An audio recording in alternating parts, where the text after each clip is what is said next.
Last time we talked about intelligent pitching. We talked about knowing what your audience is thinking, how you move them to the place where you want them to think, and how you do that at every step in a pitch. And that's what makes an intelligent pitch. But audiences are different. And while it's hard to generalize, I think there's some things that all customer pitches have in common and some things that all investor pitches have in common. And in this topic, we're going to talk about customer pitches. So what is it that customers want to know? First of all, the bad old way, the typical customer pitch. When a customer starts out, they ask me to define my problems. I don't know what they're talking about. I don't know why they're calling me. I'm not sure what the matter is. I have a very hard time defining my problems. I'm certainly not going to start with my daughter's braces because I don't know these people from a hole in the ground. They then move to a burning market need argument for some solution that they're selling. So they say, haven't you ever considered that you need public company research in order to do your job? Or doesn't everyone need public company research in order to do their job? It then dwells on the great features of the solution. So it has this great feature and that great feature. I'm sure you'll like it. And it stays on the great features for probably 60% of the pitch. There's very little attention to the fit between me and the vendor. There's very little attention to what competitors are doing or might be doing or what I might be doing now. There's very little attention to costs and ROI. And the ask, if any, the money, how much it's going to cost, what I'm going to have to do, waits until the end. This is a recipe for disaster. It's a very bad pitch. What's wrong with it? I have a thing called the person at a party test. And I imagine if somebody came up to you at a party and said the things that someone says in a pitch, how would you feel about it?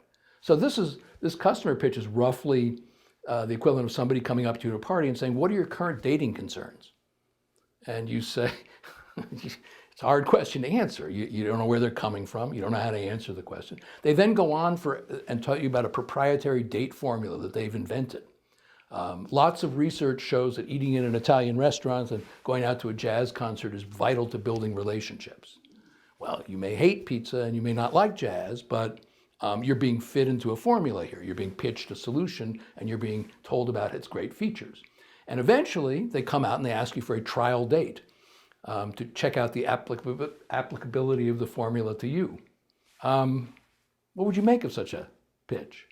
I can tell you what my reaction would be. I'd try to get away from this person as soon as I could, which of course is the reaction that a lot of people have to customer pitches.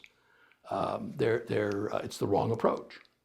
So what's an intelligent customer pitch? Well, what's on customers' minds? I'm not an expert in this matter, although I've been a customer and I've sold to customers, but I think four things are pretty strongly on most customers' minds. The first, probably the most important, is, does this person have the right solution for my problem? The second thing is there chemistry between me and this person? Is this a person that I like? Is this a person I could see doing business with? We've talked about how cold calls are a kind of relationship. A pitch is a kind of relationship, and you're establishing the parameters of the relationship. Is this a person that you'd like to continue to relate to? So how much is the total cost going to be? And then what's the end state? When we get to the end of the road, when we finish the solution, how are things going to be different? How are things going to look? Give me a picture of what the end state looks like so that I can imagine it, an emotional kind of connection to, am I going to be happier? Am I going to be richer? Am I going to be, whatever. So, right solution. Most client problems are multifactorial. And most vendors are trying to apply their solution to all problems.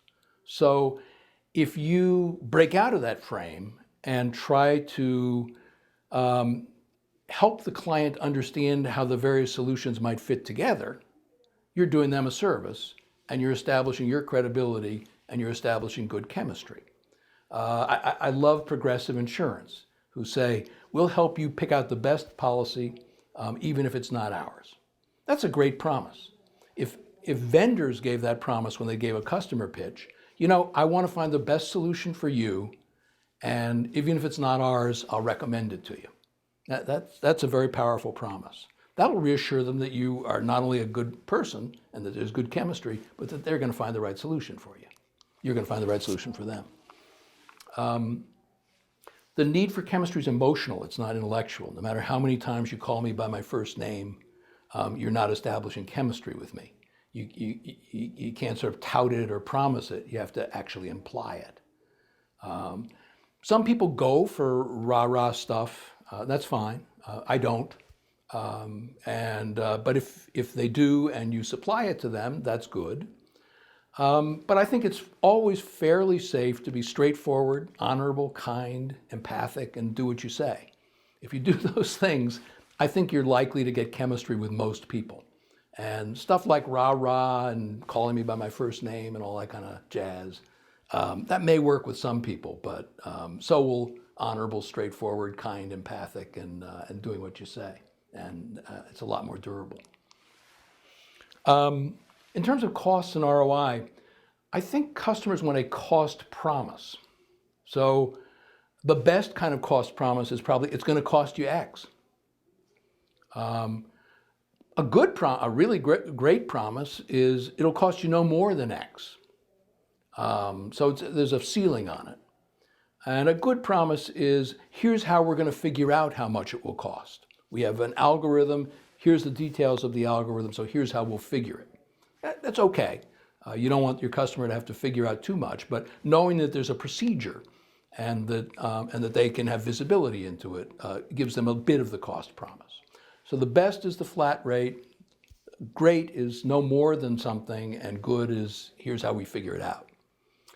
In terms of ROI, most customers are pretty jaded about ROI promises. It's best to have some kind of range for ROI and say it's based on an algorithm. So customers who have done this experience savings of 45 to 80% or 25 to 50%, depending on how much they use the reiteration module. Okay, that kind of thing will tell customers, at least give them some visibility into the process and reassure them that they're not just being handed an argument made out of air, but an argument that has some substance to it. So that's about cost and ROI. Finally, the end state. They want a vivid picture of the end state. What will I look like? What will my organization look like? What will it be? What will it do when this is all over? How will this result from the project? And also probably they want to know what could happen that would be bad and how will you prevent bad things from happening. So you can raise a bad thing if you say to them, but that won't happen because we'll do Y. So you create the end state and you show them what it is in some vivid picture and you win their sympathy in that way. Those are the four key things I think are on customers' minds. If your pitch incorporates those four things, I think you're going to do well. Is this the right solution? Do I have chemistry with this seller? Can I afford this solution? And again, affording is more than just money. And how does this impact my end state? Thank you.